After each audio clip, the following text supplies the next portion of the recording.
Baik, bismillahirrahmanirrahim. Assalamualaikum warahmatullahi wabarakatuh. Selamat pagi Bu Vina dan teman-teman semuanya. Saya Raisya Kusuma Azhara dengan NIM 1213625024 dari Prodi Pendidikan Bahasa Mandarin dengan proyek UAS mata kuliah landasan pendidikan 2025. Di sini saya akan membahas atau mempresentasikan topik pembahasan masalah relevansi pendidikan dengan subtopik relevansi proses pembelajaran, media, metode, dan strategi. Untuk ringkasannya, masalah relevansi dalam proses pembelajaran muncul ketika metode, media, dan strategi yang digunakan guru tidak sesuai dengan kebutuhan peserta didik dan perkembangan zaman. Banyak proses belajar masih bersifat konvensional, berpusat pada guru dan minim pemanfaatan teknologi yang membuat siswa pasif dan pembelajaran kurang bermakna. Agar relevan, pembelajaran perlu menggunakan metode yang partisipatif, media digital, dan interaktif, serta strategi yang menumbuhkan keterampilan abad 21 seperti berpikir kritis, kolaborasi, kreativitas, dan komunikasi. Penggunaan media seperti video pembelajaran, animasi, dan platform digital telah terbukti meningkatkan minat belajar dan pemahaman konsep. Dengan demikian, pembelajaran yang relevan adalah yang mampu menghubungkan teori dan praktik nyata dan memanfaatkan teknologi secara efektif. Untuk learning outcome-nya, saya mempunyai 3 poin. Yang pertama, menerapkan metode pembelajaran inovatif. Yang kedua, merancang metode pembelajaran yang konvensional dan menarik. Dan yang ketiga, mengevaluasi kebijakan atau sistem kurikulum yang masih bersifat konvensional dan kurang adaptif terhadap perubahan zaman. Ini adalah studi kasus terkait relevansi proses pembelajaran, metode, media, dan strategi. Melihat ke masa depan dan tidak ingin hanya mengejar ketertinggalan. Nah, semangat inilah yang kemudian kita jadikan sebagai inspirasi dan juga mengingatkan kepada kita sendiri sebagai komitmen bangsa Indonesia untuk terus berpartisipasi secara aktif dalam upaya secara global untuk memastikan pendidikan yang berkualitas, yang merata, yang inklusif, dan mendorong untuk kesempatan belajar sepanjang hayat. Maksimalisasi teknologi digital dalam bidang pendidikan menjadi salah satu agenda prioritas Education Working Group G20. Selain pendidikan berkualitas untuk semua, solidaritas dan kemitraan, serta masa depan dunia kerja pasca COVID-19. Transformasi pendidikan Indonesia melalui 4 hal tersebut menjadi dasar agenda prioritas bidang pendidikan G20. Tim Liputan Metro. Untuk latar belakang dari studi kasus video sebelumnya, yaitu perkembangan teknologi digital telah membawa perubahan besar dalam dunia pendidikan. Sistem pembelajaran tradisional yang berpusat pada guru mulai bergeser menuju pembelajaran berbasis digital yang interaktif dan fleksibel. Namun, transformasi ini tidak berjalan mulus karena masih banyak sekolah, guru, dan siswa yang belum siap menghadapi perubahan. Oleh karena itu, perlu adanya transformasi pendidikan berbasis digital yang relevan dengan tuntutan zaman, agar proses belajar mengajar menjadi lebih efektif, adaptif, dan inklusif. Dan ini adalah teori pendukung yang saya dapatkan dari beberapa jurnal di internet, yaitu penelitian ini bertujuan untuk dapat mengetahui metode-metode pembelajaran apa saja yang dapat digunakan oleh pengajar dalam proses pembelajaran di sekolah, serta metode apa yang paling efektif dan hambatannya jika digunakan dalam proses pembelajaran yang dimana dalam suatu kelas terdapat jumlah siswa yang banyak. Metode pembelajaran yang digunakan dalam pembelajaran tersebut harus disesuaikan dengan materi ajar, serta media yang akan dipakai dalam kegiatan belajar mengajar, harus dapat membuat siswa terstimulus. Dengan adanya metode-metode pembelajaran tersebut, diharapkan kegiatan belajar mengajar dapat terlaksana dengan baik, sehingga dapat meningkatkan kualitas dan kuantitas peserta didik nantinya.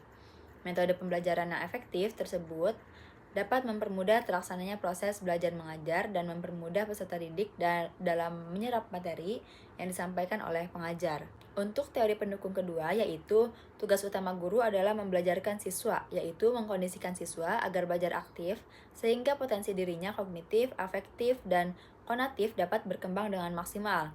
Dengan belajar aktif melalui partisipasi dalam kegiatan pembelajaran, akan terlatih dan terbentuk kompetensi, yaitu kemampuan siswa untuk melakukan sesuatu yang sifatnya positif, yang pada akhirnya akan membuat life skill sebagai bekal hidup dan penghidupannya.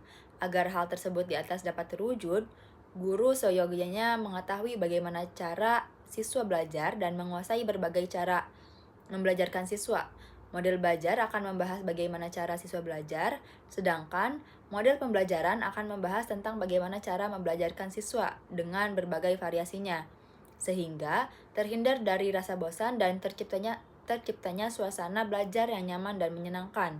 Dan ini adalah beberapa teori pendukung yang saya ambil dari jurnal Ibu Vina dan beberapa jurnal di internet. Untuk input masalahnya, saya mempunyai 4 poin. Yang pertama, keterbatasan sarana dan prasarana digital. Masih banyak lembaga pendidikan yang belum memiliki perangkat dan infrastruktur teknologi yang memadai. 2. Kesenjangan akses pendidikan digital. Terdapat perbedaan kemampuan akses internet dan perangkat antara daerah maju dan tertinggal. Yang ketiga, kurangnya pelatihan guru berbasis teknologi. Banyak guru belum menguasai penggunaan teknologi dalam proses pembelajaran. Yang keempat, kurangnya integrasi teknologi dalam kurikulum. Kurikulum belum sepenuhnya memanfaatkan teknologi sebagai bagian dari proses belajar. Kemudian, untuk proses penyelesaian masalahnya, yang pertama ada mengatasi keterbatasan sarana dan prasarana digital melalui peningkatan infrastruktur teknologi. Yang kedua, mengatasi kesenjangan akses pendidikan digital dilakukan dengan menerapkan program subsidi serta pemberian bantuan perangkat bagi sekolah dan peserta didik di daerah tertinggal. Yang ketiga, penyelenggaraan program kepelatihan berkelanjutan menjadi solusi atas kurangnya pelatihan guru berbasis teknologi.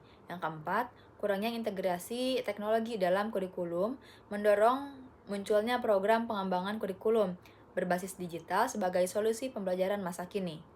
Untuk output, yang pertama, keterbatasan sarana dan prasarana digital menghasilkan tersedianya fasilitas teknologi yang memadai di lembaga pendidikan.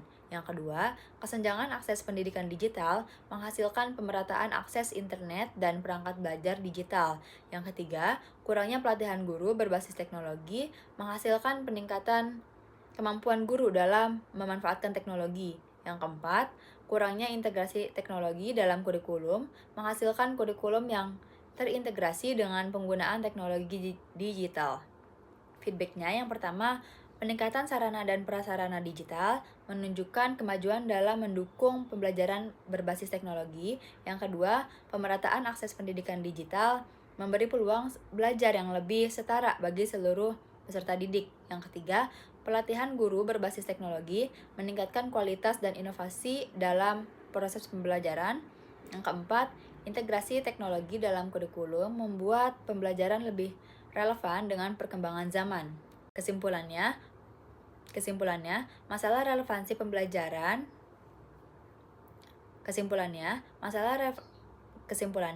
masalah relevansi pendidikan terjadi ketika metode, media, dan strategi pembelajaran tidak lagi sesuai dengan kebutuhan peserta didik, perkembangan teknologi, dan tuntutan kompetensi masa kini. Pembelajaran yang bersifat tradisional dan minim inovasi membuat siswa kurang aktif, kurang termotivasi, dan tidak berkembang secara optimal. Untuk meningkatkan relevansi, guru perlu menyesuaikan metode yang lebih variatif, menggunakan media yang menarik dan berbasis teknologi, serta menerapkan strategi pembelajaran yang kreatif, fleksibel, dan berpusat pada siswa. Dengan langkah ini, proses pembelajaran menjadi lebih efektif, bermakna, dan mampu menyiapkan siswa menjadi tantangan nyata di dunia modern.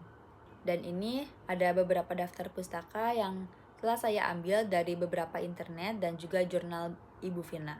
Baik, terima kasih atas perhatiannya. Sekian dari saya. Wassalamualaikum warahmatullahi wabarakatuh.